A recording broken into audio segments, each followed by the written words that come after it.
Hello दोस्तों, GS वाणी में आप सभी का स्वागत है। मैं आपका एजुकेटर यश चंद्रा। आज आपके सामने साप्ताहिक करंट अफेयर्स की जो हमारी सीरीज चल रही है, उसकी वीडियो फिर से लेके आया हूँ।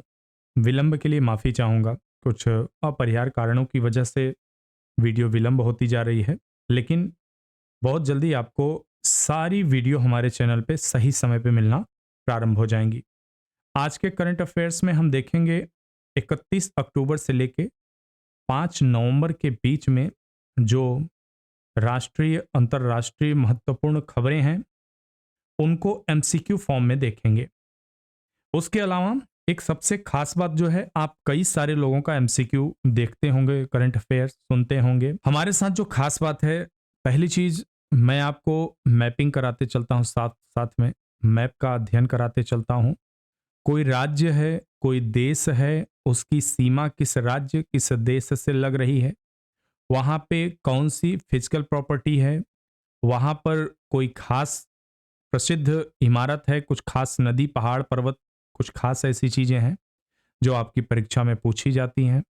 इसके अलावा आज की इस हम वीडियो से प्रारंभ कर रहे हैं कि अगर कोई संस्था आ रही है आपकी व्याख्या के दौरान, तो उन संस्थाओं के बारे में डिटेल बताएंगे। उस संस्था की स्थापना कब हुई, उसका मुख्यालय कहाँ है, उसमें सदस्य कौन कौन से देश हैं या राज्य हैं या व्यक्ति हैं, क्या कैसे, उनके बारे में हम आपको पूरी जानकारी देते हुए चलेंगे।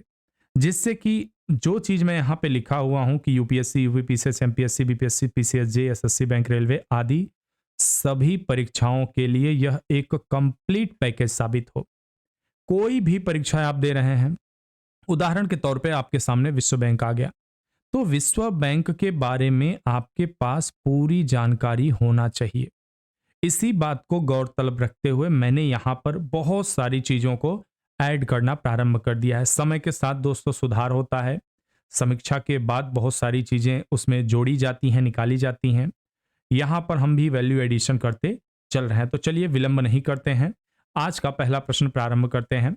हमारा आज का पहला प्रश्न है यहाँ पर, क्रिकेट से जुड़े बेसबॉल शब्द को हाल ही में किस डिक्शनरी से जोड़ा गया है? किस डिक्शनरी में जोड़ा गया है?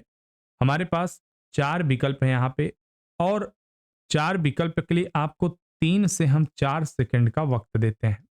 इसके बीच आप सही उत्तर चुन लीजिए, नहीं तो फिर हम तो व्याख्या बताते हैं डिटेल में आपको।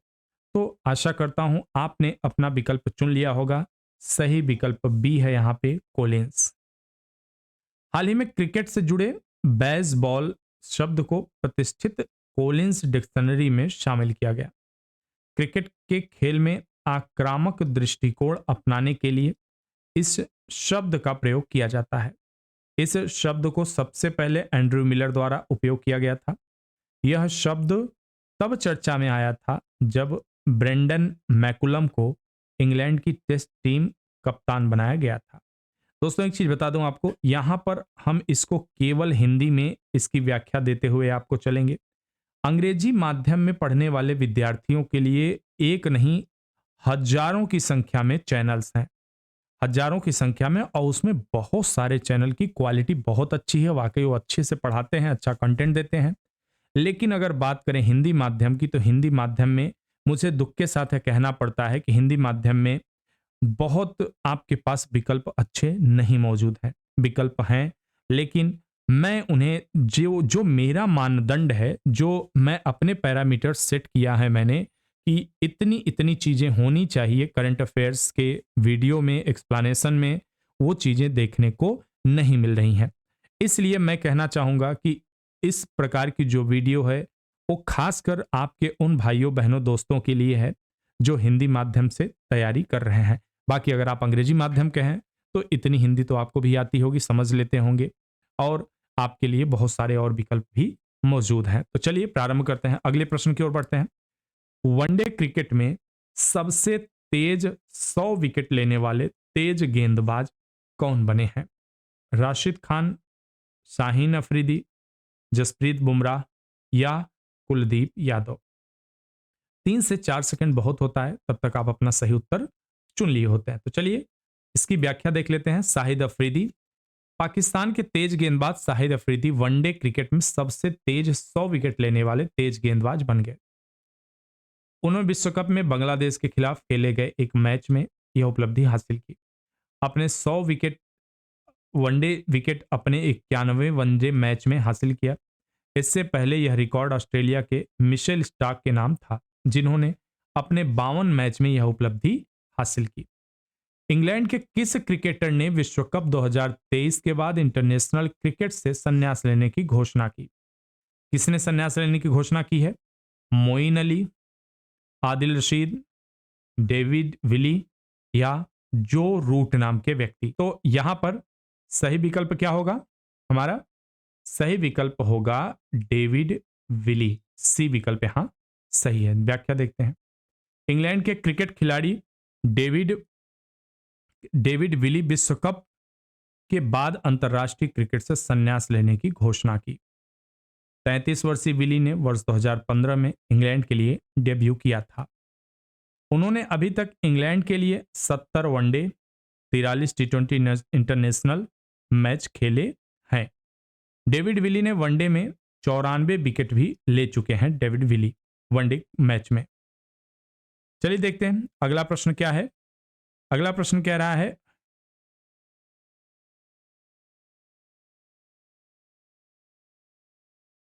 इंडिया इंटरनेशनल फिल्म फेस्टिवल में इंटरनेशनल जूरी पैनल की अध्यक्षता कौन करेगा? अक्षय कुमार, अनुराग ठाकुर, शेखर कपूर या फिर अमिताभ बच्चन जी? आपने अपना सही विकल्प चुन लिया होगा। देखते हैं इसकी व्याख्या। शेखर कपूर जी। प्रसिद्ध फिल्म निर्माता Shekhar Kapoor India international film festival में इंटरनेशनल जूरी पैनल की अध्यक्षता करेंगे। इस फिल्म फेस्टिवल के 54वें संस्करण का आयोजन 20 नवंबर से 28 नवंबर 2023 गोवा में किया जाएगा। यह दक्षिण एशिया के सबसे बड़े फिल्म आयोजनों में से एक है। इसकी स्थापना 1952 में की गई थी। अगला प्रश्न है हमारा, विश्व का पहला एआई सेफ्टी समिट किस देश में आयोजित किया जा रहा है? विश्व का पहला एआई आर्टिफिशियल इंटेलिजेंसी सेफ्टी समिति। दोस्तों, यह एक बड़ा कंसर्न बन के उभर रहा है। अभी हाल में आपने एक जो है अभिनेत्री हैं उनके बारे में सुना होगा। डीप फेक उनकी जो है एक वीडियो बनाई गई और जिसकी वजह से काफ़ी चीज़ें देखने में आ रही हैं हाल फिलहाल में कि बहुत सारे आर्टिफिशियल इंटेलिजेंसी का उपयोग करके किसी की भी अश्लील वीडियो बना देना, उसकी इमेज बना देना, यह एक बहुत सामान्य बात हो गई है। तो इससे संबंधित खतरों पे चर्चा करने के लिए यह आयोजित की गई। कहाँ की गई? ब्रिटेन में, फ्रांस में, यूएसए में या फिर भारत में? सही विकल्प होगा ब्रिटेन में। विश्व का पहला एआई सेफ्टी समिट यूरोपीय देश ब्रिटेन में शुरू हुआ। इस सम्मेलन में भारत, अमेरिका, फ्रांस, सिंगापुर सहित कई देश भाग ले रहे हैं। केंद्रीय मंत्री राजीव चंद्रशेखर दक्षिणी इंग्लैंड के बकिंघम शायर में 1 नवंबर से शुरू होने वाले 2 दिवसीय शिखर सम्मेलन में भारत का प्रतिनिधित्व करेंगे। यह पहला मौका है जब इस तरह की एआई सेफ्टी समिट का आयोजन किया जा रहा है। अगला प्रश्न है हमारा, हाल ही में किस ड्रोन कंपनी को डीजीसीए से सर्टिफिकेशन प्राप्त हुआ है? किसे प्राप्त हुआ है? देखते हैं। Garuda space aerospace, Paras defence and space technology, throttle aerospace systems या फिर एरो इंडिया 360? आपके पास 3 से 4 सेकंड है, आप अपना सही विकल्प चुन लीजिए। यहां सही विकल्प क्या है? Throttle aerospace system. Ratan India enterprises स्वामित्व वाली drone company throttle aerospace system का को ड्रोन निर्माण के लिए नागरिक उड्डयन महानिदेशालय से टाइप सर्टिफिकेशन प्राप्त हुआ है। डीजीसीए क्या करता है? यह उड़ान से संबंधित विनियमन करता है और उनको रेगुलेट भी करता है। थ्रॉटल एरोस्पेस डीजीसीए से ड्रोन लाइसेंस सर्टिफिकेट प्राप्त करने वाली भारत की पहली कंपनी थी। जो भारत सरकार के प्रोडक्ट लिंक्ड स्कीम के लिए योग्य थी। तो यहाँ पर चूंकि जो मैंने ये इनिशिएट प्रारंभ किया है, जैसे आप बात करेंगे डीजीसीए की, तो कुछ अभी इधर स्टार्टिंग में जो एडिटिंग कर दी गई थी उसमें ये चीज़ें नहीं डाली गई हैं, लेकिन अंतिम कुछ प्रश्नों में ये चीज़ें ऐड की गई हैं। आगे आने वाली वीडियो में कोई संस्था अगर है तो उसके बारे में आपको ए टू जेड बताया जाएगा। अगला प्रश्न है, किस देश ने हाल ही में भारतीयों को बिना वीजा यात्रा की सुविधा दी है? जापान ने, श्रीलंका ने, इज़राइल ने या थाईलैंड ने? श्रीलंका ने तो दिया था, और वो भी कैसे? पर्यटन वीजा के लिए दिया था, क्योंकि आप जानते होंगे वो उसकी इकोनॉमी हालत खराब चल रही है। लेकिन एक देश और शामिल हो चुका, कौन हाल में? तो वह है थाईलैंड ने। दक्षिण पूर्वी एशियाई देश थाईलैंड ने हाल ही में भारतीयों को बिना वीजा यात्रा करने की सुविधा प्रदान की। भारतीय 10 नवंबर 2023 से 10 मई 2024 की अवधि के दौरान बिना वीजा के थाईलैंड की यात्रा कर सकते हैं। थाईलैंड ने यह फैसला देश में पर्यटन को बढ़ावा देने के उद्देश्य से लिया है। मलेशिया, चीन, दक्षिण कोरिया के बाद इस साल अब तक लगभग 12 लाख पर्यटकों ने थाईलैंड की यात्रा की है। यहां पर कोई भी देश हो दोस्तों, तो क्या करता है, टूरिज्म जो होता है, टूरिज्म हेल्थ वगैरह बहुत अच्छा जो है, कहा जाए तो रेवेन्यू का एक साधन होता है, एक राजस्व का साधन होता है। खासकर भारत जैसे देश में टूरिज्म और जो है मेडिकल दोनों काफ़ी अच्छा साधन है। बहुत दूर दराज से लोग इलाज कराने भारत में आते हैं, ठीक है? तो इन सब देशों के पास बहुत खास कुछ है नहीं, लेकिन टूरिज्म के लिए ये देश काफ़ी बेहतर माने जाते हैं। तो वहाँ से जो पर्यटक जाते हैं, मैं इससे पहले भी कई बार इस पे चर्चा कर चुका, कोई पर्यटक आएगा तो वह पर्यटक वहाँ पे क्या होगा, पहली चीज़ वहाँ पहुँचेगा, वहाँ के लिए फ्लाइट लेगा, वहाँ उतरेगा स्टेशन से, सॉरी पोर्ट से। पोर्ट से क्या करेगा, पोर्ट से कहाँ जाएगा, ऑटो लेगा, उसके बाद होटल जाएगा, होटल के आसपास की इकोनॉमी में वो हिस्सेदारी करेगा, खाना खाएगा, घूमेगा टहलेगा, कुछ चीज़ें देखेगा, खरीदेगा। तो क्या होगा, कहीं ना कहीं वो क्या करेगा, वो मनी क्या करेगा कि उस देश के इकोनॉमी में कहीं ना कहीं वह मनी इन्वेस्ट करता चला जाएगा। तो ये क्या करेगा, यह उस देश की इकोनॉमी को ऊपर उठाने में मदद करेगा। इसके बारे में थोड़ा सा थाईलैंड की लोकेशन देख लेते हैं, कहाँ है थाईलैंड, उसके आसपास की चीजें, क्योंकि प्रश्न इस तरह जरूर बन जाते हैं। तो यह हमारा प्यारा भारत है, आप यहां देख सकते हैं, यह हमारा प्यारा भारत रहा।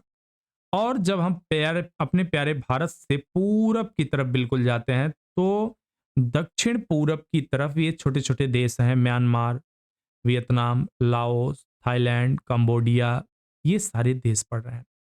इस मैप में आपने भारत से थाईलैंड की अवस्थिति समझ ली।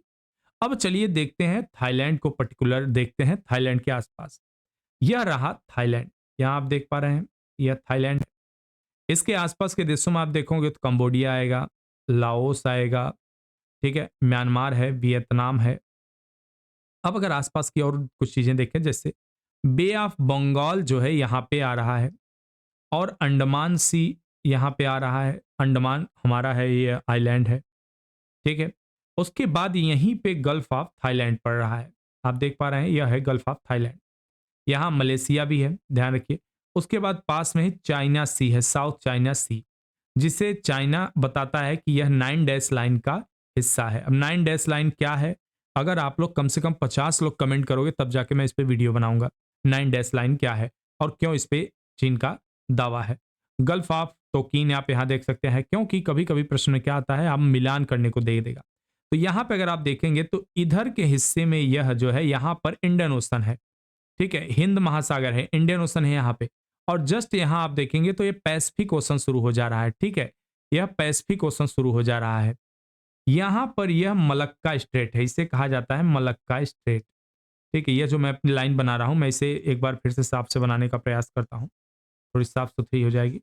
तो क्या होता है कि अभी भी जो बहुत बड़े मात्रा में साउथ ईस्ट एशिया का जो है माध्यम है, तेल वगैरह कई सारी चीज़ों की आपूर्ति जो होती है, तो यहीं से होती है, इससे कहा जाता है मलक्का स्ट्रेट, मलक्का जल संधि। यहाँ तक हिंद महासागर, यहाँ से पैसिफिक ओशन शुरू होता है, ठीक है। तो ये दोनों महासागर इस जल संधि से मिलते हैं। कभी कभी पूछ लेगा दोनों को मिलाने वाली जल संधि कौन सी है, जो व्यापार की दृष्टि से बहुत जो है व्यस्त है। और यह रहा हमारा अंडमान निकोबार द्वीप। ठीक है, तो यह थोड़ा आसपास की लोकेशन हुई जो आपको जानना चाहिए था। अगला प्रश्न है, एशियाई शूटिंग चैंपियनशिप 2023 में पुरुषों की 50 मीटर राइफल 3P इवेंट में किसने स्वर्ण पदक जीता? किसने जीता? विजय कुमार जी, वैभव सिंह, ऐश्वर्या प्रताप सिंह तोमर या सौरभ चौधरी जी? सही विकल्प आप चुन लीजिए। चलिए बढ़ते हैं आंसर की ओर। एशियाई शूटिंग चैंपियनशिप 2023 में पुरुषों की 50 मीटर राइफल 3P इवेंट में भारत के स्टार निशानेबाज ऐश्वर्या प्रताप सिंह तोमर ने स्वर्ण पदक जीता। वहीं ऐश्वर्य प्रताप सिंह तोमर और मनीषा कीर और पृथ्वीराज टोंडीमन की मिश्रित ट्रैप टीम ने स्वर्ण पदक जीता। गौरतलब है कि एशियाई शूटिंग चैंपियनशिप 2023 का आयोजन कोरियाई गणराज्य के चांगवोन में किया जा रहा है। अब बात करेंगे आप कोरिया की, तो यहाँ पे मैं मैप ऐड करना भूल गया, लेकिन अगर आगे होगा तो मैं कोरिया को भी इंडिकेट करता हुआ चलूंगा। फीफा पुरुष विश्व कप 2034 की मेजबानी कौन सा देश करेगा? अर्जेंटीना, जापान, जर्मनी, सऊदी अरब? कौन देश करेगा? कमेंट करके फटाफट बताइए अपना उत्तर। चलिए देखते हैं सही उत्तर क्या है। Saudi Arabia. अंतर्राष्ट्रीय फुटबॉल महासंघ के अध्यक्ष जियानी इन्फेंटिनो ने पुष्टि की है कि गल्फ देश सऊदी अरब फीफा विश्व कप 2034 की मेजबानी करेगा। इससे पहले ऑस्ट्रेलिया ने 2034 फीफा पुरुष फुटबॉल विश्व कप की बोली से इनकार किया। फीफा विश्व कप 2026 का आयोजन मोरक्को अफ्रीका, 2030 का आयोजन पुर्तगाल और स्पेन यूरोप में किया जाएगा। अब आप बात करेंगे कि गल्फ देश क्या है। यहाँ पर मैं मैप ऐड करना जो है भूल गया, नहीं कर पाया, तो मैं आपको इस तरह मैप के माध्यम से समझाने का प्रयास कर रहा हूँ। यहाँ पे अगर आप देखेंगे मैंने बहुत यहाँ स्पेस दे दिया, ये नैरो स्पेस है यहाँ पे बिल्कुल। यह हमारा प्यारा भारत है। जब आप इसके पश्चिम की तरफ बढ़ेंगे तो यहाँ पे आपको क्या मिलेगा? यहाँ पे अरेबियन सी मिलेगा, अरब सागर मिलेगा। उसके बाद इधर आप बढ़ेंगे तो इधर पाकिस्तान का ये हिस्सा है, ग्वादर पोर्ट वगैरह यहाँ पे है। यह भारत का गुजरात का हिस्सा हो गया। इधर और आगे बढ़ेंगे आप तो इस क्रम में बढ़ते बढ़ते यहाँ आपको ईरान मिलेगा। यह ईरान का क्षेत्र है। ठीक है, यह ईरान हो गया। ठीक है, और ईरान से जब आगे बढ़ेंगे इधर तो ये गल्फ ऑफ पर्सिया है, फारस की खाड़ी। और यह बढ़ेंगे तो यह रेड सी है, लाल सागर है यहाँ पे। तो यहाँ पर क्या है? यहाँ पे आप अमन, ओमान, सऊदी अरब, यूएई, ठीक है, और कतर, ये बहरीन, ये सारे देश यहाँ मिलेंगे। इन्हीं को क्या बोला जाता है? गल्फ देश बोला जाता है। यहाँ जो ये देश है गल्फ कंट्री भी बोला जाता है। तो आशा करता हूं इस गंदे से मैप के माध्यम से भी आप समझ चुके होंगे कि इस देश की उपस्थिति अवस्थिति क्या है। अगला प्रश्न है, किसी वनडे विश्व कप में 4 शतक लगाने वाले दुनिया के तीसरे क्रिकेटर कौन बने हैं? David Warner, Rohit Sharma, Quinton de Kock और सचिन रविंद्र। क्विंटन डिकॉक दक्षिण अफ्रीका के विकेटकीपर बल्लेबाज क्विंटन डिकॉक किसी वनडे विश्व कप में 4 शतक लगाने वाले दुनिया के तीसरे क्रिकेटर बन गए। पहले नंबर पे कुमार संकारा हैं 2015 में। रोहित शर्मा 2019 में यह उपलब्धि हासिल की है। क्विंटन डिकॉक विश्व कप 2023 में 7 मैचों में 4 शतक लगा। अगला प्रश्न है, Tata power renewable energy limited के नए सीईओ और एमडी के रूप में किसे नियुक्त किया गया है? आलोक जोशी, दीपेश नंदा, दीपक कपूर या फिर अजय सिन्हा? चलिए देखते हैं इसका सही उत्तर क्या होगा। दीपेश नंदा। भारत की सबसे बड़ी इंटीग्रेटेड बिजली कंपनियों में से एक टाटा पावर ने 1 नवंबर से टाटा पावर की सहायक company Tata power renewable energy limited TPREL के अध्यक्ष और सीईओ और एमडी के रूप में दीपेश नंदा की नियुक्ति की है। वर्तमान में टाटा पावर के सीईओ और एमडी प्रवीर सिन्हा जी हैं। अगला प्रश्न है, श्रीलंका के त्रिंकोमाली में भारतीय स्टेट बैंक की शाखा का उद्घाटन किसने किया? अमित शाह जी ने, निर्मला सीतारमण, शशिकांत दास या फिर दिनेश खारा ने। सही उत्तर है इसका क्या है? निर्मला सीतारमण जी, जो फाइनेंस मिनिस्टर भी हैं हमारी। वित्त मंत्री निर्मला सीतारमण ने श्रीलंका के त्रिंकोमाली में भारतीय स्टेट बैंक की शाखा का उद्घाटन किया। श्रीलंका में भारत के उच्चायुक्त गोपाल बागले और एसबीआई के अध्यक्ष दिनेश खारा इस अवसर पर मौजूद थे। एसबीआई के प्रयासों से भारत सरकार द्वारा श्रीलंका को $1 बिलियन की क्रेडिट लाइन के सुचारू विस्तार में मदद मिलेगी। यहाँ पे आप देख सकते हैं ये श्रीलंका, यह प्यारा भारत है हमारा, और इससे नीचे लगा हुआ जस्ट श्रीलंका है, और यहाँ पे है त्रिंकोमाली हार्बर। यहीं पर एसबीआई ने यह अपना बैंक खोला है। यहाँ पर आपको मन्नार की खाड़ी मिलेगी। यह है मन्नार की खाड़ी, और यह पाक, इसे पाक स्ट्रेट कहा जाता है। ठीक है, पाक बे या पाक स्ट्रेट भी बोला जाता है। पाक बे या पाक स्ट्रेट। पाक मतलब पाकिस्तान नहीं, इसे नाम दिया गया। कैसे दिया गया, क्यों दिया गया, किसने दिया, अगर डिटेल जानना है तो वही कम से कम आप 50 कमेंट करिए उस चीज पे, उसके बाद हम वीडियो बना डालेंगे। ठीक है, तो यहां पर क्या है, यह पाक स्ट्रेट मन्नार की खाड़ी है। ठीक है, और जो राज्य है भारत का अंतिम राज्य इसमें कौन सा है, यहां पर तमिलनाडु राज्य लगता है।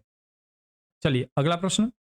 साल 2023 के ब्रिटिश एकेडमी बुक प्राइज से किसे सम्मानित किया गया? अंकिता सिन्हा, अमिताभ घोष, नंदिनी दास या फिर विक्रम सेठ? सही विकल्प हमारा क्या है? नंदिनी दास को किया गया सम्मानित। भारत में जन्मी लेखिका नंदिनी दास वैश्विक सांस्कृतिक समझ के लिए 2023 ब्रिटिश अकादमी पुस्तक पुरस्कार से सम्मानित किया गया। उन्हें अवार्ड उनकी पुस्तक courting India, England, Mughal empire and the origins of empire के लिए दिया गया है। यह उनकी तस्वीर हमने लगा रखी है, आप देख सकते हैं, बुक की भी और उनकी भी। अगला प्रश्न है हमारा, भारत के किस स्टेडियम में महान क्रिकेट खिलाड़ी सचिन तेंदुलकर की प्रतिमा का अनावरण किया गया? Arun Jaitley stadium, Wankhede stadium, Brabourne stadium या ईडन गार्डन में? किसमें किया गया, चलिए देखते हैं। वानखेड़े स्टेडियम में, मुंबई के वानखेड़े स्टेडियम में क्रिकेट के महान खिलाड़ी सचिन तेंदुलकर की प्रतिमा का अनावरण किया गया। महाराष्ट्र के मुख्यमंत्री एकनाथ शिंदे ने वानखेड़े स्टेडियम में सचिन की भव्य भव्य कांस्य प्रतिमा का अनावरण किया। तेंदुलकर ने 10 साल पहले यानी 2013 में वानखेड़े स्टेडियम में ही इंटरनेशनल क्रिकेट से संन्यास लिया था। सचिन की यह प्रतिमा में उनके ट्रेडमार्क लाफ्टेड ड्राइव पोज में चित्रित किया गया है। अगला प्रश्न है, वर्ल्ड फूड इंडिया 2023 के दूसरे संस्करण का उद्घाटन किसने किया? किसने किया है? नरेंद्र मोदी जी ने, अमित शाह जी ने, राजनाथ सिंह ने या आर के सिन्हा जी ने? सही विकल्प देखते हैं क्या है इसका। माननीय प्रधानमंत्री जी। प्रधानमंत्री जी ने वर्ल्ड फूड इंडिया 2023 के दूसरे संस्करण का उद्घाटन किया। इसका आयोजन 3 से 5 नवंबर तक नई दिल्ली में किया जा रहा है। पीएम ने वर्ल्ड फूड इंडिया 2023 के हिस्से के रूप में फूड स्ट्रीट का भी उद्घाटन किया। खाद्य प्रसंस्करण उद्योग मंत्रालय ने 2017 में वर्ल्ड फूड इंडिया का पहला संस्करण लॉन्च किया। ध्यान रखिएगा, मैं कई बार बोला, जब कोई बात फर्स्ट टाइम हो, कोई कार्य फर्स्ट टाइम किया जा रहा हो, तो वह आपके एग्जाम के लिए बहुत ही महत्वपूर्ण हो जाता है। इस चीज को आप नोट किया करिए। किसे हाल ही में दूसरे रोहिणी नैयर पुरस्कार से सम्मानित किया गया? राजीव कुमार जी, सचिन तेंदुलकर, कपिल देव, दीनानाथ राजपूत को? हमारा सही विकल्प होगा दीनानाथ राजपूत। पूर्व सॉफ्टवेयर इंजीनियर दीनानाथ राजपूत को छत्तीसगढ़ के बस्तर में आदिवासी महिलाओं के सशक्तिकरण में उनके महत्वपूर्ण योगदान के लिए दूसरे रोहिणी नैयर पुरस्कार से सम्मानित किया गया। दीनानाथ राजपूत ने नक्सल प्रभावित क्षेत्रों में केवल महिलाओं के लिए किसान उत्पादक संगठन एफपीओ की स्थापना की। अगला प्रश्न है हमारा, भारत में पहले अंतरराष्ट्रीय क्रूज लाइनर कोस्टा सिरेना के डोमेस्टिक सेलिंग का उद्घाटन किया गया। किसके द्वारा? सर्बानंद सोनोवाल के द्वारा, अनुराग ठाकुर जी के द्वारा, स्मृति ईरानी के द्वारा या यस जयशंकर के द्वारा? चलिए देखते हैं सही विकल्प क्या है।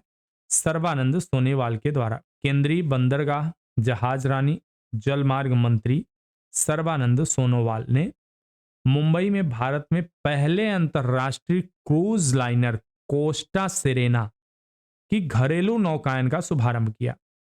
हाल ही में संपन्न ग्लोबल मैरीटाइम इंडिया समिट 2023 में भी साल 2047 तक भारत में 50 मिलियन क्रूज यात्रियों के लक्ष्य पर चर्चा की गई। इस तरह की क्रूज पहल देखो अपना देश का हिस्सा है, एक फ्लैगशिप प्रोग्राम है देखो अपना देश।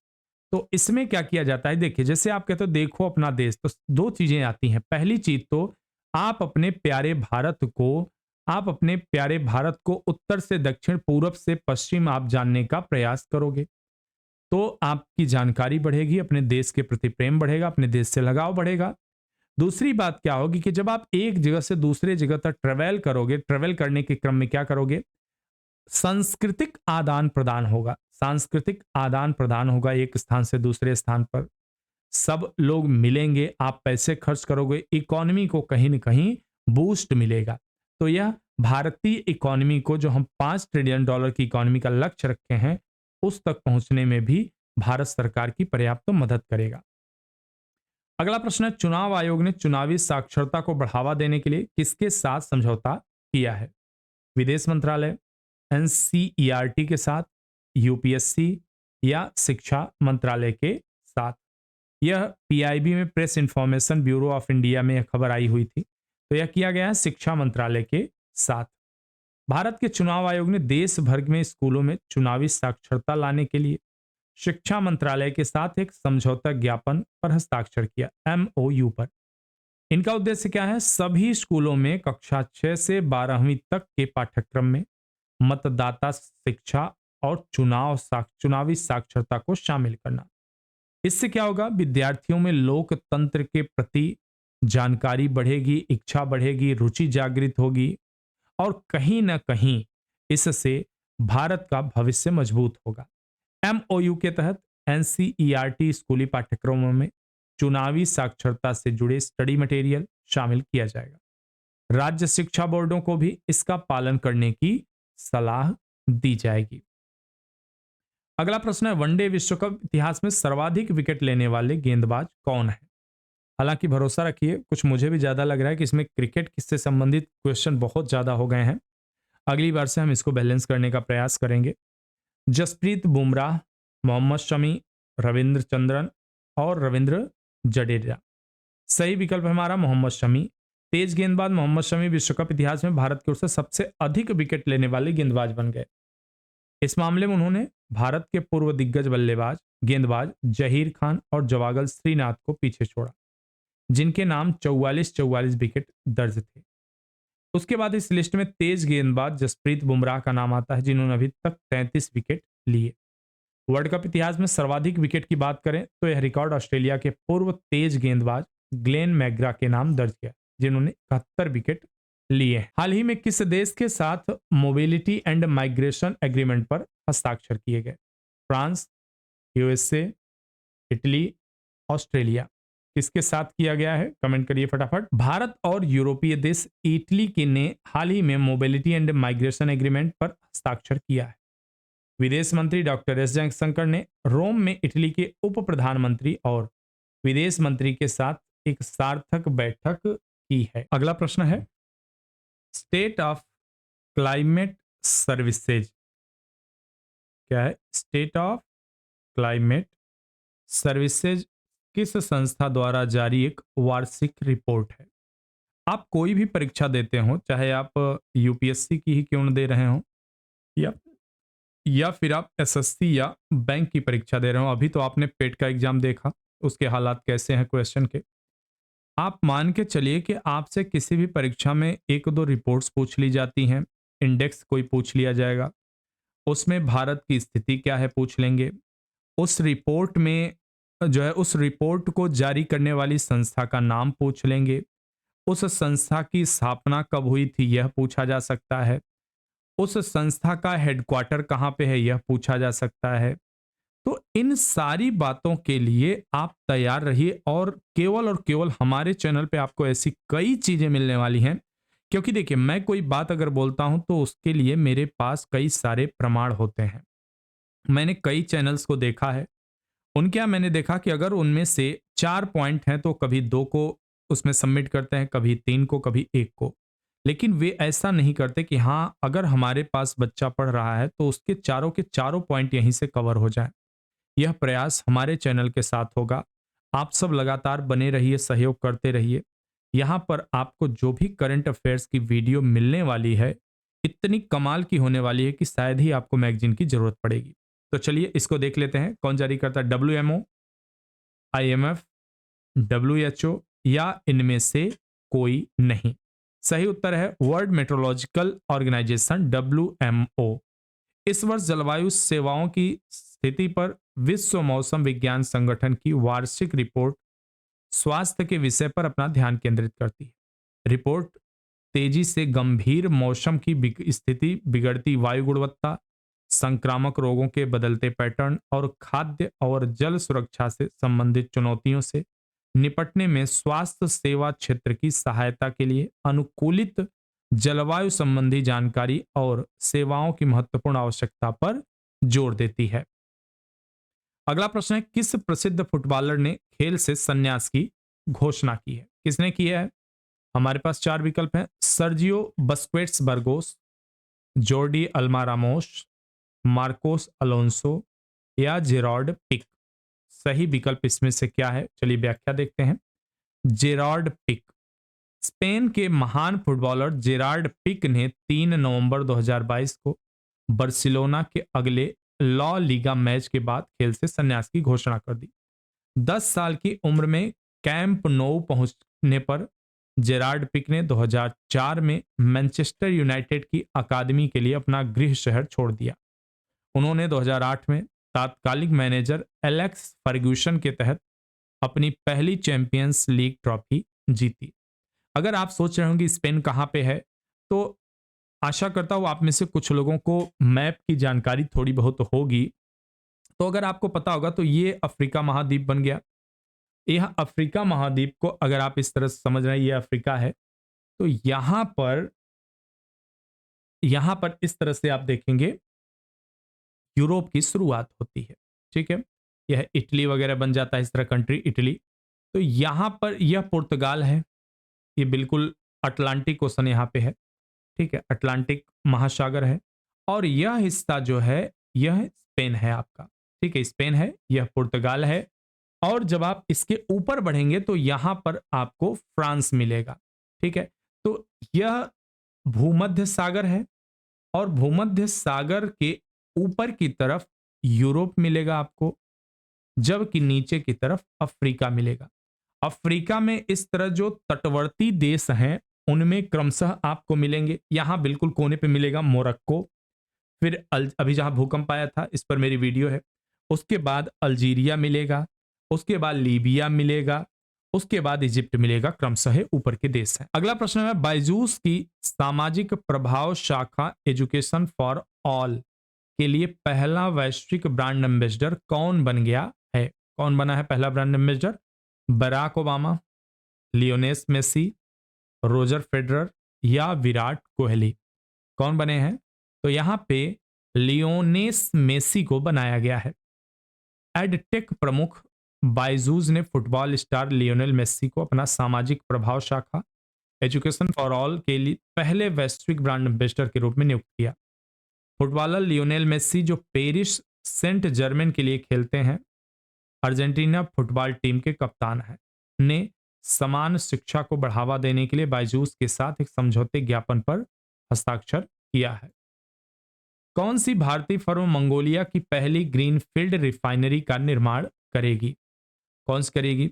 Megha engineering and infrastructure limited, Himcon engineers India private limited, oriented structure engineers private limited, स्ट्रॉलायड इंफ्रास्ट्रक्चर प्राइवेट लिमिटेड। सही विकल्प का चुनाव करिए। चलिए व्याख्या देखते हैं।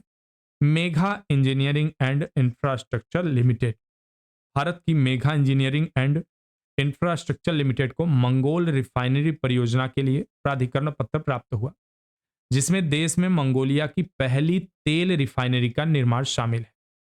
इस कदम से रूस से मंगोलिया के तेल आयात को कम करने में मदद मिलेगी। रिफाइनरी राजधानी उलान बटोर में बनाई जाए। कहीं उलान बटार या बटोर मिलेगा तो परेशान होने की बात नहीं है इसमें। चलिए देखते हैं मंगोलिया की अवस्थिति क्या है वैश्विक स्तर पे, यह जानना जरूरी है। यह रहा हमारा आपका प्यारा भारत, ठीक है। और जब हम अपने प्यारे भारत से उत्तर पूर्व की ओर बढ़ेंगे तो आपको तिब्बत से होते हुए, चीन से होते हुए यहां पहुंचेंगे तो यह रहा मंगोलिया, जो एक सैंडविच कंट्री है।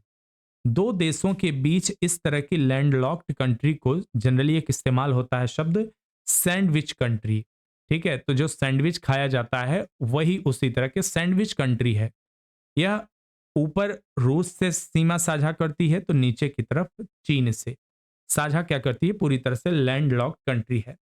यह रही उसकी राजधानी उलान बटोर। इसके साथ हमारे जो है संबंध हमारे देश के अच्छे हैं। तो चलिए यहां पे आपने इसकी लोकेशन देख लिया क्या कैसे है, आगे बढ़ते हैं। किस कंपनी ने 24वें विश्व संचार पुरस्कार में क्लाउड नेटिव अवार्ड जीता? किसने क्लाउड नेटिव अवार्ड जीता? भारती एयरटेल, वोडाफोन समूह, बीएसएनएल या जियो प्लेटफॉर्म्स लिमिटेड? सही विकल्प आपने चुन लिया होगा, आशा करते हैं। देखते हैं सही विकल्प जियो प्लेटफॉर्म्स लिमिटेड। जियो प्लेटफॉर्म्स लिमिटेड ने लंदन में आयोजित 24वें विश्व संचार पुरस्कार समारोह में क्लाउड नेटिव अवार्ड जीता। जियो ने भारत में सबसे बड़ा और सबसे उन्नत डिजिटल कनेक्टिविटी इकोसिस्टम बनाने के लिए अपनी स्थापना के बाद से 50 बिलियन अमेरिकी डॉलर से अधिक का निवेश किया है। अगला प्रश्न है, पत्रकारों के खिलाफ अपराधों के लिए दंड मुक्ति को समाप्त करने के लिए अंतर्राष्ट्रीय दिवस कब मनाया जाता है? 4 नवंबर, 7 नवंबर, 2 नवंबर या 1 नवंबर को? सही विकल्प आप चुन लीजिए फटाफट। देखते हैं 2 नवंबर को। पत्रकारों के खिलाफ अपराधों के लिए दंड मुक्ति को समाप्त करने के लिए अंतर्राष्ट्रीय दिवस हर साल 2 नवंबर को मनाया जाता है। पत्रकारों के खिलाफ अपराधों के लिए दंड मुक्ति को समाप्त करना सभी नागरिकों के लिए अभिव्यक्ति की स्वतंत्रता और सूचना तक पहुंच की गारंटी के लिए सबसे महत्वपूर्ण मुद्दों में से एक है। यह 3 वर्षों में चीन का दौरा करने वाले पहले G7 नेता कौन बन गए हैं? कौन बने हैं? जस्टिन ट्रूडो, ओलाफ स्क्लोल्स, जियोर्जिलिया मेलोनी या फूमियो किशिदा? कौन बने हैं कमेंट करके बताइए। तो चलिए चलते हैं, व्याख्या देखते हैं इसकी। ओलाफ स्कोलोज जो हैं जर्मन चांसलर हैं। अच्छा, कमेंट करके आप बताइए कि ओलाफ से पहले जर्मन का चांसलर कौन था और बहुत लंबे समय तक रहे हैं, महिला या पुरुष, और नाम क्या है? कमेंट करके आप बता सकते हैं। स्कोल्ज ने 4 नवंबर 2022 को चीन का दौरा किया। वह लगभग 3 वर्षों में चीन में उतरने वाले ग्रुप ऑफ 7 G7 के पहले नेता बन गए हैं। कोविड के बाद बीजिंग में उनकी चीन नेता सी जिनपिंग और प्रधानमंत्री ले केकियांग से मुलाकात हुई। यह यात्रा दुनिया भर में अर्धचालकों की कमी की पृष्ठभूमि में हो रही है, जो सेमीकंडक्टर्स होते हैं, इसके संदर्भ में बात हो रही है। तो सेमीकंडक्टर्स के विषय में भारत में भी बहुत सारी प्रगति हो चुकी है। अगर आपके पास कुछ अतिरिक्त इंफॉर्मेशन होती है तो कमेंट बॉक्स में शेयर कर दिया करिए। उससे क्या होता है, कमेंट बॉक्स तक आने वाले बच्चों को भी लाभ मिल जाता है। तो यहाँ पे हमारे लिए जो महत्वपूर्ण है, इस बार तो हम G7 के बारे में डिटेल नहीं आपको शामिल कर पाए, लेकिन नेक्स्ट टाइम से यह हम वादा करते हैं कि आपके पास इससे कहीं बाहर जाने की आवश्यकता नहीं पड़ेगी। यहाँ आपको G7 की पूरी जानकारी मिलेगी। फिलहाल अभी हम कुछ हद तक भरपाई करने की कोशिश किए हैं, जैसे G8 कंट्री की नाम यहाँ पे आप देख रहे हैं। इसमें 2014 में एक देश को किक आउट कर दिया गया था, बाहर भगा दिया गया था। किस देश को भगाया गया था? और अगर आप पढ़ रहे हैं नियमित रूप से, तो अगर यह बताने का प्रयास करेंगे क्यों भगाया गया था, तो यह काफी सराहनीय प्रयास होगा। आप देख सकते हैं अमेरिकी महाद्वीप में इधर आप आएंगे तो कनाडा मिलेगा आपको, यूनाइटेड स्टेट मिलेगा, यूएस, यूनाइटेड किंगडम भी है, जर्मनी है, फ्रांस है और इटली यूरोप में 4 हो गए। उसके अलावा इधर जापान है, रूस है। हालांकि अब यह केवल G7 कहलाता है, एक देश को निकाल दिया गया है। मैंने सब बता दिया, डेट वगैरह। अब आप कमेंट करके बताइए यहां पर कि किस देश को क्यों निकाला गया था। हाल ही में विश्व जेलीफिश दिवस कब मनाया गया? 3 नवंबर, 4 नवंबर, 5 नवंबर या 6 नवंबर को? कमेंट करके बताइए। 3 नवंबर को। 2014 से नवंबर का तीसरा दिन, ध्यान रखिए, नवंबर का, हर नवंबर का कोई तारीख नहीं, नवंबर का तीसरा दिन हो, कोई भी तारीख हो सकता है।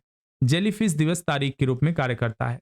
दक्षिणी गोलार्ध में वसंत ऋतु में ऋतु है और यह वर्ष का वह समय है जब जेलीफिश उत्तरी गोलार्ध के समुद्र तट की ओर पलायन करना शुरू कर देती हैं। केंद्रीय वित्त मंत्री निर्मला सीतारमण जी ने हाल ही में श्रीलंका में किस स्थान पर स्टेट बैंक ऑफ इंडिया की शाखा का शुभारंभ किया? अनुराधापुर, कैंडी, त्रिंकोमाली या कोलंबो? रिपीट हुआ है प्रश्न, हमने इसको देख लिया है इससे पहले।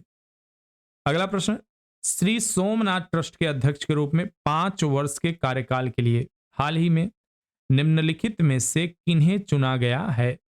अमित शाह जी को, नरेंद्र मोदी जी को, योगी आदित्यनाथ जी को या नितिन गडकरी जी को? सही विकल्प आप चुन लीजिए फटाफट। माननीय प्रधानमंत्री जी को।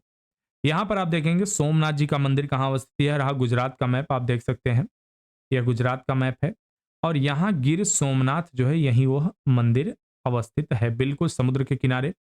और यह आपका अरब सागर की स्थिति है, यहाँ पर अरब सागर है। आप में से मैं चाहूंगा कि कुछ विद्यार्थी कमेंट करके करें इस वाटर बॉडी को या इस जगह को क्या बोला जाता है और इसको क्या बोला जाता है, इनका नाम क्या है, कमेंट करके आप बताने की कृपा करें। भारत में पहले अंतरराष्ट्रीय क्रूज लाइनर कोस्टा सेरेना की घरेलू जल यात्रा का शुभारंभ हाल ही में कहां से किया गया? इससे पहले प्रश्न था लेकिन वो जगह का नाम था, ये कहां से किया गया, वो किसने शुभारंभ किया था, उनका नाम था रामेश्वरम से, कोचीन, मुंबई या विशाखापट्टनम? तो देखते हैं, मुंबई से किया गया। केंद्रीय पत्तन आप इसके बारे में पढ़ चुके हैं, कुछ खास नहीं है यहाँ। किस भारतीय राज्य ने ग्लोबल रिस्पॉन्सिबल टूरिज्म अवार्ड 2023 जीता? केरल, त्रिपुरा, कर्नाटक, महाराष्ट्र? कमेंट करके बताइए फटाफट।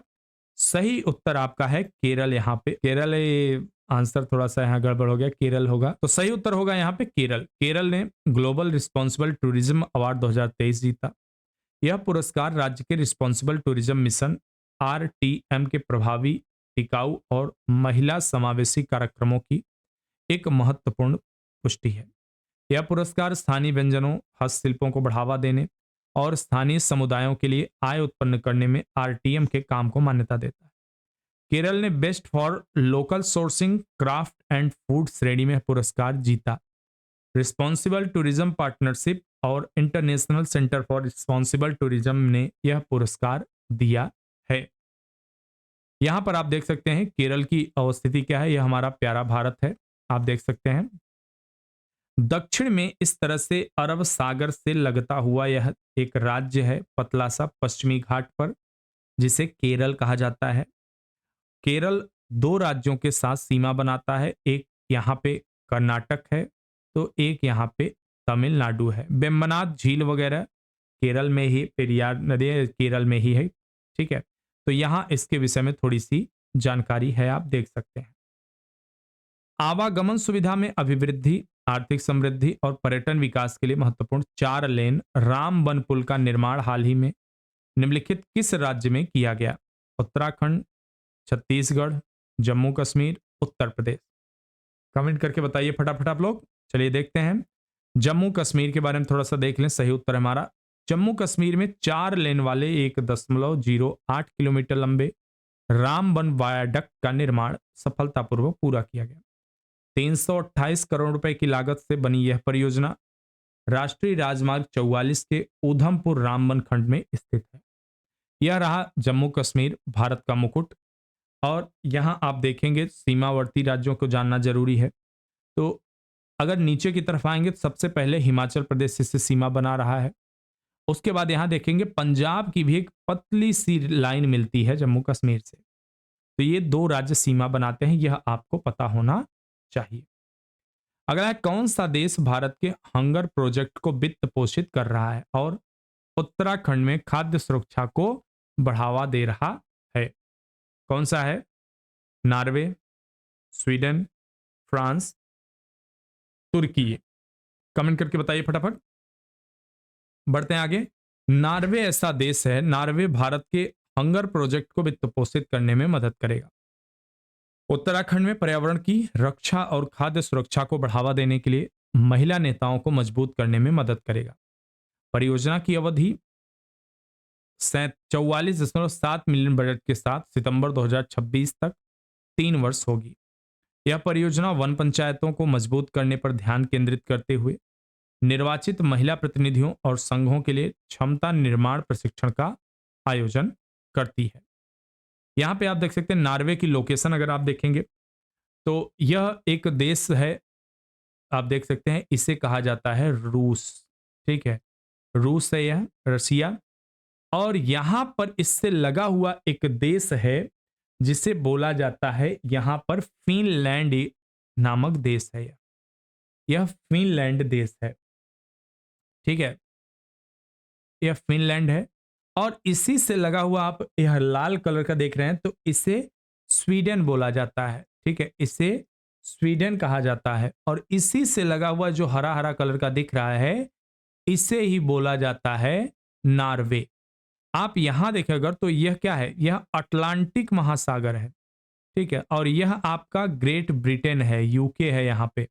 और यहाँ पे ये बैरेंट्स सी है, इसे बैरेंट्स सी बोला जाता है। और यह नॉर्वेनियन सी यहाँ पे है। और यहाँ पर ही एक आपको जो ये, मैं इसे थोड़ा साफ कर दूं, और नाम तो आपने देख लिया, स्वीडन, फिनलैंड वगैरह वगैरह ये नाम है। अब थोड़ा सा कुछ कुछ चीजें आपको और देखना पड़ेगा। जैसे यहाँ पर यह जो हिस्सा है गल्फ ऑफ बोथनिया है, पूछा जा सकता है गल्फ ऑफ बोथनिया है, यहाँ पे गल्फ ऑफ बोथनिया है पाया जाएगा। ये बेरेंट सी है। और यहां पर जब आप आएंगे तो यहां इंग्लिश चैनल है, बहुत नाम आपने सुना होगा।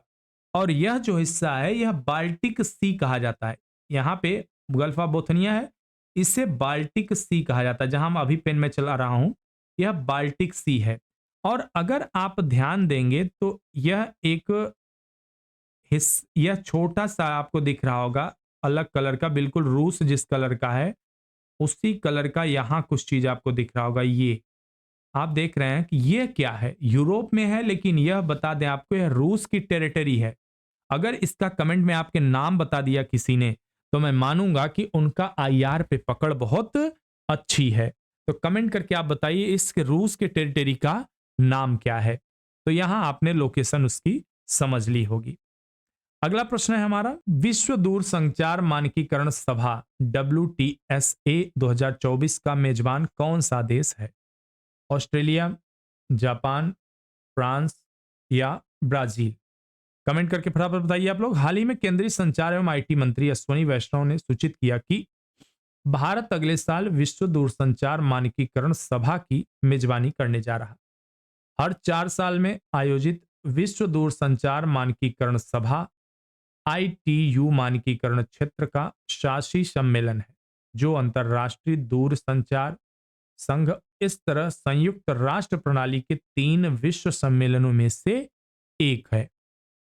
अगला प्रश्न है हमारा, देश भर में चुनावी साक्षरता की गति को तेज करने और मतदान में 100% भागीदारी के लिए चुनाव आयोग ने हाल ही में निम्नलिखित मंत्रालय के साथ समझौता किया है। किसके साथ किया? महिला बाल विकास मंत्रालय, शिक्षा मंत्रालय, कौशल विकास और उद्यमिता मंत्रालय, सामाजिक न्याय और अधिकारिता मंत्रालय। तो यह प्रश्न रिपीट हुआ है, शिक्षा मंत्रालय के साथ हुआ है। यह सभी विद्यालयों में कक्षा 6 से 12 तक पाठ्यक्रम के रूप में मतदाता शिक्षा चुनावी साक्षरता को शामिल करेगा। आप इसे वीडियो पॉज करके पढ़ सकते हैं, रिपीट हुआ है प्रश्न। ठीक है, आप देख सकते हैं कुछ महत्वपूर्ण तथ्य हैं जो आपकी परीक्षा के लिए बेहद जरूरी हैं। चलिए, अगर आप वीडियो पॉज भी करेंगे, मान लीजिए स्क्रीनशॉट भी अगर लेना चाहें तो थोड़ा सा साफ होना चाहिए। ठीक है, आप इसे देख सकते हैं। अगला प्रश्न है हमारा, हाल ही में संयुक्त राष्ट्र, यूक्रेन और किस देश ने रूस के समझौते से हटने के बावजूद काला सागर अनाज सौदे को लागू करने पर सहमति व्यक्त की है? किस देश ने? चीन, तुर्की, भारत, अमेरिका? सबसे पहली बात बता दूं दोस्तों, आपको ज्योग्राफिकल लोकेशन बड़ी क्लियर होनी चाहिए। जब बात की जा रही है काला सागर, ब्लैक सी की अगर हम बात कर रहे हैं तो क्या भारत का वहां से कोई संबंध है? बिल्कुल नहीं है। क्या चीन का कोई संबंध है डायरेक्टली? तो बिल्कुल नहीं है। क्या अमेरिका का कोई डायरेक्टली संबंध है? बिल्कुल नहीं है।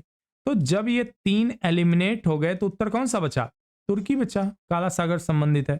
चलिए देखते हैं। रूस ने अचानक यह कहकर दुनिया को चौंका दिया कि वह काला सागर अनाज समझौते को आगे नहीं बढ़ाएगा। 31 अक्टूबर 2022 को संयुक्त राष्ट्र, तुर्की, यूक्रेन ने रूस के समझौते से हटने के बावजूद काला सागर अनाज सौदा लागू करने पर सहमति दी।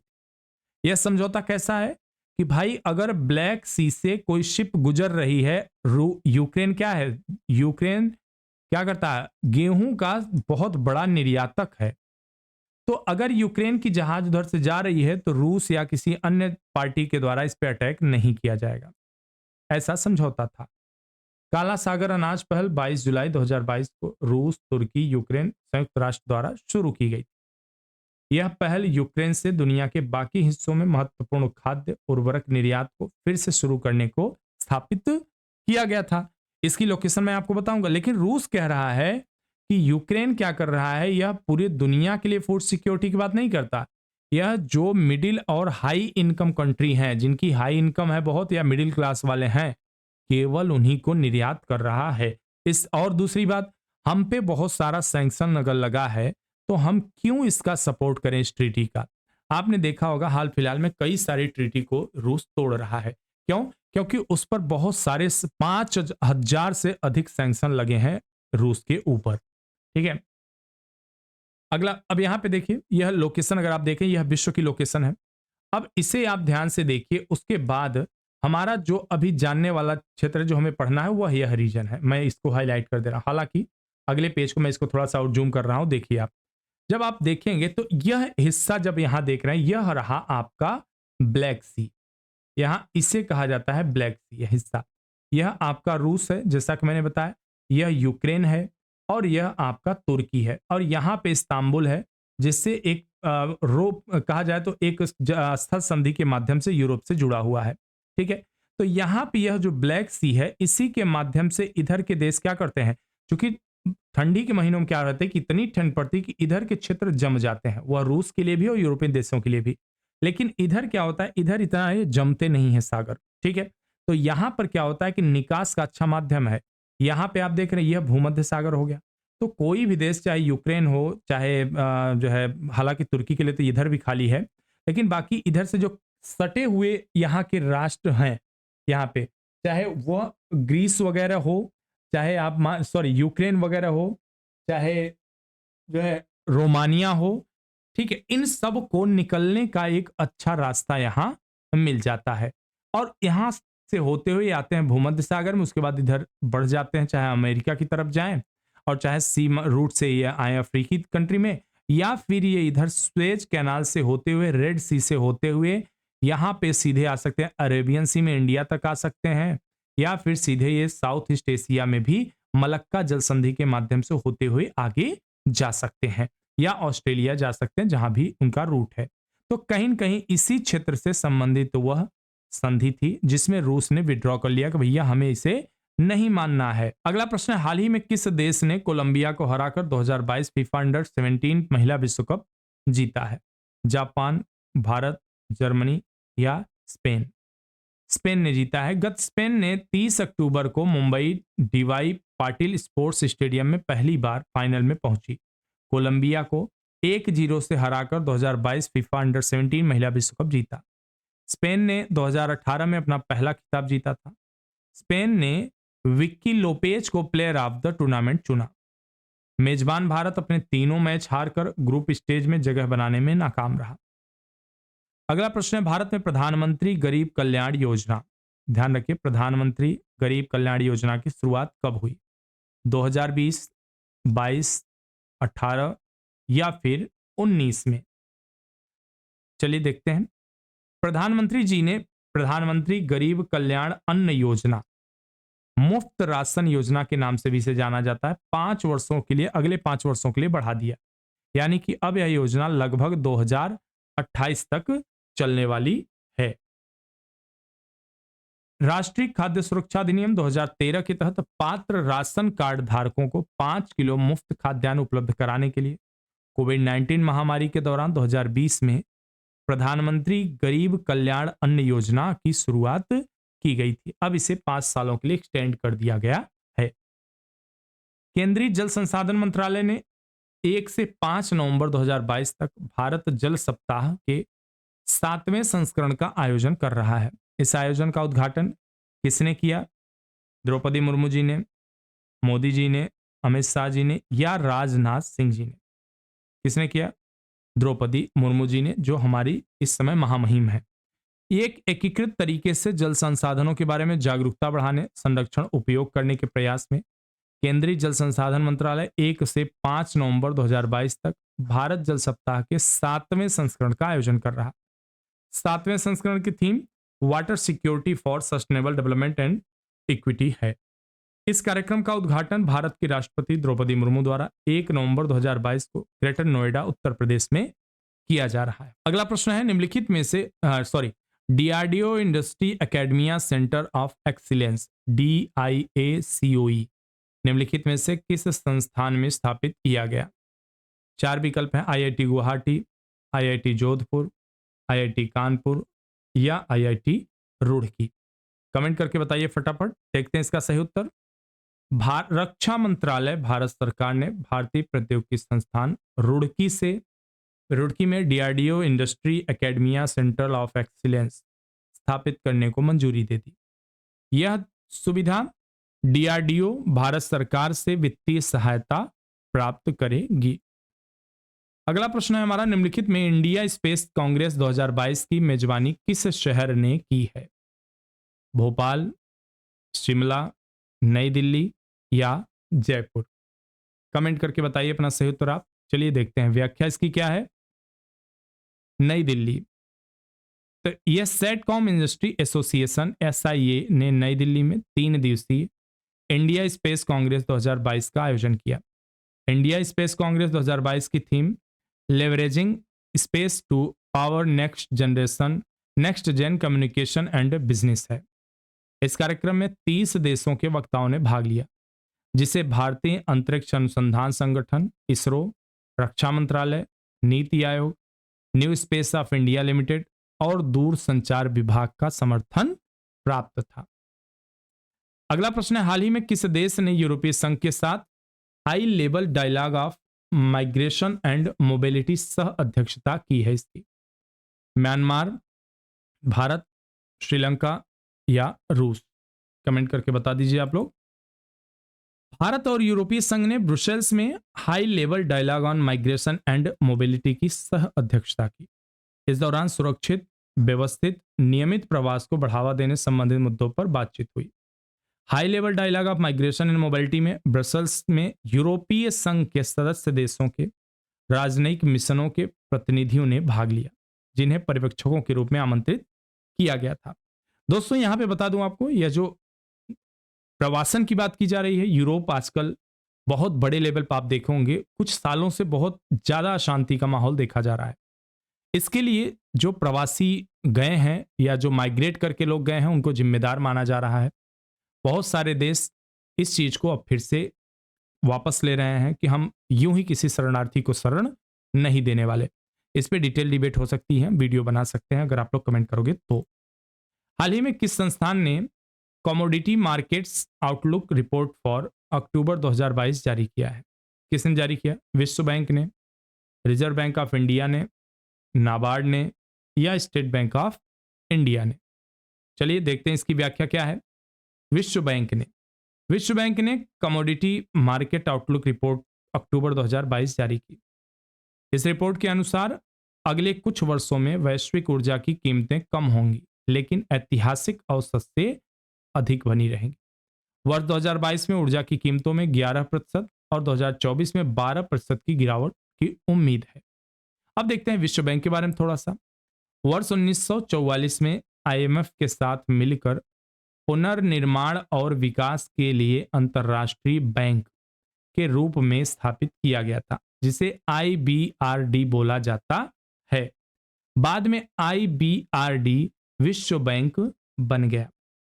विश्व बैंक समूह 5 संस्थाओं की एक अनूठी वैश्विक साझेदारी है। इसमें 5 संस्थाएं हैं जो मिलकर विश्व बैंक कहलाती हैं, जो विकासशील देशों में गरीबी को कम करने, साझा समृद्धि का निर्माण करने वाले स्थायी समाधानों के लिए कार्य कर रहा है। विश्व बैंक संयुक्त राष्ट्र की विशिष्ट एजेंसियों में से एक है। प्रश्न ऐसे भी बनता है, निम्न में से कौन यूएन का हिस्सा नहीं है? सदस्य 189 देश इसमें है, भारत भी इसका सदस्य है। यह कितनी रिपोर्ट्स प्रकाशित करती है विश्व बैंक? तो इज ऑफ डूइंग बिजनेस, जो कि प्रकाशन बंद हो चुका, मानव पूंजी सूचकांक और वर्ल्ड डेवलपमेंट रिपोर्ट प्रकाशित करती है। अगला प्रश्न हमारा, हाल ही में किस बीमा कंपनी ने किसानों के लिए प्रौद्योगिकी समर्थित कृषि उपज बीमा पॉलिसी शुरू करने की घोषणा की? National insurance, new India insurance, HDFC Ergo, United India insurance. सही विकल्प है आपका एचडीएफसी एर्गो। इसके बारे में देखते हैं। एचडीएफसी एर्गो ने 31 अक्टूबर 2022 को किसानों के लिए प्रौद्योगिकी समर्थित कृषि उपज बीमा पॉलिसी शुरू करने की घोषणा की। यह अपनी तरह का पहला बीमा समाधान है जहां स्थानीयकृत कृषि स्तरीय कवरेज प्रदान करने के लिए उपग्रह आधारित सूचकांक का उपयोग किया जाएगा। यहां पर HDFC Ergo general insurance company limited को पूर्व में भारत की अग्रणी housing finance company housing development finance corporation limited, जिसे आप एचडीएफसी के नाम से जानते हैं, भूतपूर्व और म्यूनिख रे ग्रुप की मुख्य इंश्योरेंस कंपनी एर्गो इंटरनेशनल एजी द्वारा प्रमोट किया जाता है। भारत में प्राइवेट सेक्टर के अग्रणी बैंकों में से एक एचडीएफसी बैंक लिमिटेड के साथ एचडीएफसी के विलय की योजना के कार्यान्वयन के बाद कंपनी अब बैंक की एक सहायक कंपनी बन गई है। तो यह इसके बारे में थोड़ी सी डिटेल रही। अब आज का अंतिम प्रश्न है, बोनस प्रश्न है आज की क्लास का। किस संस्था ने 2023 अनुकूलन गैप रिपोर्ट जारी की है? कमेंट करके फटाफट बताइए। डिटेल तो मैं बताऊंगा है। विश्व बैंक ने, आईएमएफ ने, या डब्ल्यूएचओ ने, या फिर डब्ल्यूएमओ ने? संयुक्त राष्ट्र पर्यावरण कार्यक्रम, जिसे यूएनईपी भी कहा जाता है, 2023 के अनुकूलन गैप रिपोर्ट में बताया है कि 2021 में सार्वजनिक बहुपक्षीय संस्थाओं जैसे विश्व बैंक द्विपक्षीय स्रोतों विकसित और विकासशील देशों तक से जलवायु अनुकूलन फंडिंग में 15% की कमी देखी गई। जलवायु परिवर्तन पर संयुक्त राष्ट्र फ्रेमवर्क कन्वेंशन के पक्षकारों के 26वें सम्मेलन में की गई प्रतिबद्धताओं के बावजूद यह गिरावट आई है।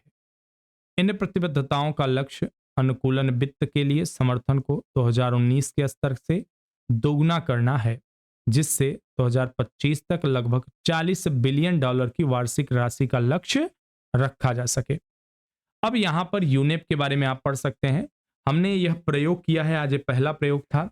आशा करता हूं आप सबको पसंद आया होगा और यह आगे आपके लिए काफी लाभदायक सिद्ध हो। हम अगली वीडियो में बहुत सारी और चीजें ऐड करेंगे, वैल्यू एडिशन करेंगे जो आपके लिए लाभदायक हो। तो इसी के साथ यह आज की कक्षा हमारी समाप्त होती है और आप सब इसी तरह सहयोग बनाए रखिए, ज़्यादा से ज़्यादा तक लोगों तक पहुंचाने का प्रयास करिए वीडियो को, जिससे आपका भी कल्याण हो, हमारा भी हो, बाकी तमाम लोगों का भी कल्याण हो इसके साथ साथ। तो चलिए इसी के साथ आप सभी को ढेर सारा धन्यवाद और शुभकामनाएं।